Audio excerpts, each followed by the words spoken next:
അല്ലാഹു തആല വലിയ മഗ്ഫിറത്ത് നൽകും. ഇസ്തിഗ്ഫാർ അതിന്റെ ഒരു മുഖ്യ കാരണമാണ്. സഹോദരങ്ങളെ, ഇസ്തിഗ്ഫാർ പെരുപ്പിക്കണം. ഇസ്തിഗ്ഫാറും മഗ്ഫിറത്തിന്റെ ഒരു പ്രധാനപ്പെട്ട കാരണമല്ലേ? അല്ലാഹു സുബ്ഹാനഹു വ തആല ശിക്ഷിക്കാതിരിക്കാൻ വേണ്ടി തന്നൊരു സുരക്ഷിതത്വമല്ലേ ഇസ്തിഗ്ഫാർ.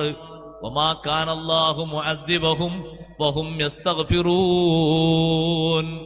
ഈ ഉമ്മത്തിന് അല്ലാഹു നൽകിയ അഭയം രണ്ടെണ്ണമാണ്. രണ്ട് അഭയമാണ് അല്ലാഹു തആല തന്നത്. ഒന്ന്, അഷ്റഫുൽ ഖൽഖ് റസൂലുള്ളാഹി സ്വല്ലല്ലാഹു അലൈഹി വസല്ലം.